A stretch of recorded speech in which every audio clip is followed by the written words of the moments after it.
안녕하세요. 왕공인의 부동산 이야기입니다. 국토교통부가 2024년 신생아 특례 구입 전세자금 대출을 시행한다고 밝혔습니다. 이번 차는 신생아 특례 구입 자금 대출에 대해서 알려드리겠습니다. 지원 대상은 대출 신청일 기준 2년 내 출산한 무주택 세대주 신규 대출일 경우입니다. 및 1주택, 1주택자는 대환대출에 이용할 수 있습니다. 부부 합산 연소득 1억 3천만원 이하여야 하며 순자산 4억 6천9백만원 이하여야 합니다. 2023년 1월 1일 출생아부터 적용하며 2살 이하의 입양아를 포함하고 단 2023년 1월 1일 출생아부터 적용합니다. 혼인신고 없이 출산한 부부도 대출 가능하며 임신 중인 태아는 미포함합니다. 소득 4분의 2의 순자산을 보유해야 하며 출처는 2023년 가계금융복지조사에 따릅니다. 대상주택은 주택가액 9억원 이하여야 하며 전용면적 85제곱미터 이하여야 합니다. 읍면은 100제곱미터까지 해당됩니다. 대출 한도는 최대 5억원까지, LTV는 일반 70%, 생애 최초 80%까지 적용이 되며 DTI 60%까지 적용됩니다. 만기는 10년, 15년, 20년, 30년 적용되며 1년 거치 또는 무거치로 할 수 있습니다. 대출금리는 특례금리를 적용합니다.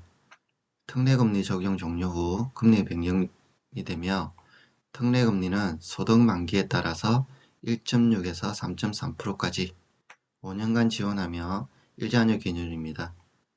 연소득 8,500만원 이하는 1.6에서 2.7%, 연소득 8,500만원 초과하는 경우는 2.7%에서 3.3%를 적용받습니다.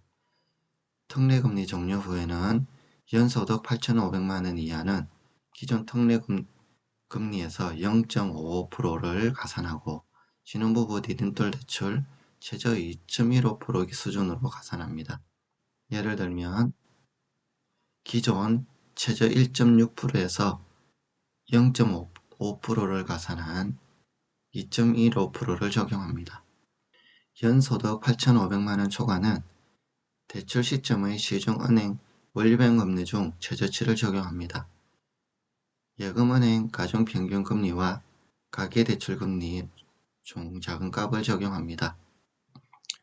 우대금리는 1, 2, 3 중복 가능하며 특례금리 종료 후에도 우대금리를 적용 유지합니다. 1.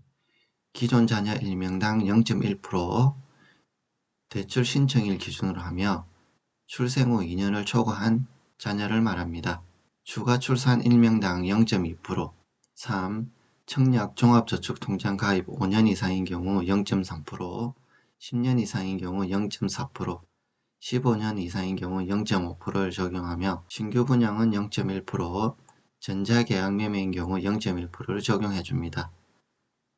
추가 출산 혜택 아이 1명당 금리 0.2% 인하해주며 특례기간은 5년 연장을 해줍니다.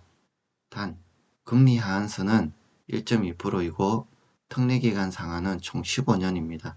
예를 들면 1자녀인 경우 1.6에서 3.3% 5년이고 2자녀 쌍둥이 포함은 1.4에서 3.3% 10년입니다. 3자녀 이상 쌍둥이 포함이며 1.2에서 2.9% 15년입니다.